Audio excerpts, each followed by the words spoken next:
Գերագույն հոգևոր խորհրդի անդամներին մեղադրյալի կարգավիճակով են քննչականում հարցաքննել։ Նաթան, Հովնան, Վահան, Մուշեղ, Հայկազուն եւ Մակար սրբազանները ըստ իրավապահների խոչընդոտել են Մասյացոտնի թեմի նախկին առաջնորդ Գևորգ եպիսկոպոս Սարոյանին այդ պաշտոնում վերականգնելու դատական ակտի կատարմանը։ Գևորգ եպիսկոպոս Սարոյանը, ում ի դեպ օրերս մայրաթոռը նաեւ կարգալույց հռչակեց, դասելով աշխարհականների շարքին, Արման Սարոյան Ավազանի անունով Հայ առաքելական Սուրբ եկեղեցու բարենորոքիչների խմբից է։ Միացել է վարչապետին, պահանջում է հանգստի կոչել ամենայն հայոց Գարեգին II կաթողիկոսին եւ հիշեցնեմ, դատարան էր հասել վիճարկելու հենց վեհափառ հայրապետի տնօրինությունը իրեն թեմակալ առաջնորդությունից ազատելու վերաբերյալ, ու դատարանը մինչեւ վերջնական որոշումը հայցի ապահովման միջոց էր կիրառել։ Ըստ էության մայր եկեղեցուն պարտավորեցնելով Գևորգ եպիսկոպոսին վերականգնել այդ պաշտոնում, սակայն այս նույն ընթացքում մայրաթոռը ոչ միայն չվերականգնեց նրա նախկին պաշտոնը, այլև ընդառաջ Գերագույն հոգևոր խորհրդի որոշման, որի անդամներն են արդեն մեղադրյալի կարգավիճակով 6 սրբազանները, ամենայն հայոց կաթողիկոսը կարգալույց հռչակեց բարձրաստիճան հոգևորականին իշխանությունների համար ներեկեղեցական կյանքին միջամտելու հերթական պայմանն ու առիթը ստեղծելու, ինչպես նաև Մասյացոտնի թեմի բնականոն գործունեությունը խոչընդոտելու հիմնավորումներով։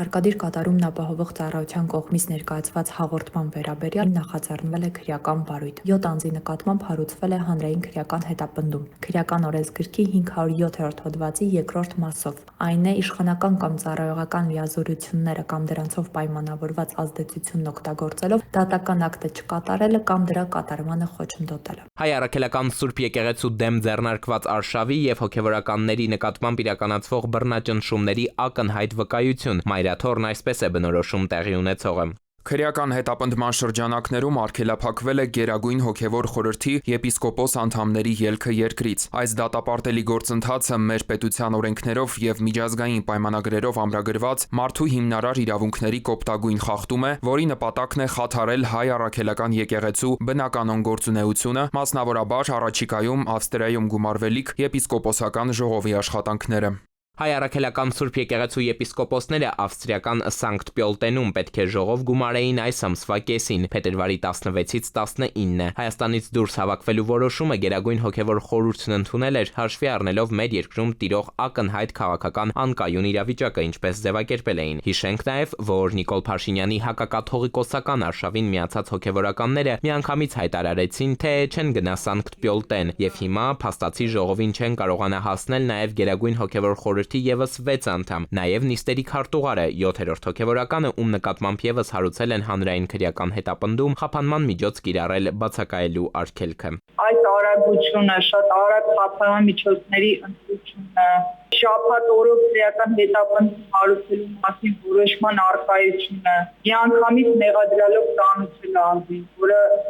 շատ քիչ դեպքերում է լինում, խոսում են այն մասին, որ այո, հիմնական նպատակը ազատ տեղաշարժը սահմանափակելն է Հայաստանի Հանրապետությունից ելքը արգելափակելն է, որպեսզի նիստը տապալվի։ Փաստաբան Արմին Էֆանյանը, ով գուգարած թեմի առաջնորդ Տեր Հովնան եպիսկոպոս Հակոբյանի շահերն է ներկայացնում, պնդում է, պետությունը չի կարող գրաքննել ամենայն հայոց կաթողիկոսի տնօրինությունը։ Որևէ արտասուճան հոգևորականի անգամ կարգառույց անելը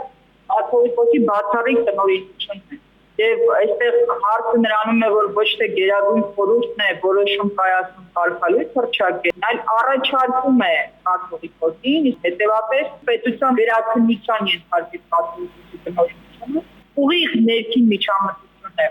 Այս դեպքում հնարավոր է եպիսկոպոսած ժողովին հեռավար մասնակցելու հնարավորություն ունենան երկրից դուրս գալու իրավունք չունեցող բարձրաստիճան հոգևորականները։ Նաթան սրբազանի մեկնաբանությունը մայրաթոռի բակից կարճ է։ Ոչինչ կոնկրետ չեմ կարող ասել։ Էդուարդ Պողոսյան, ժամը լրատվական,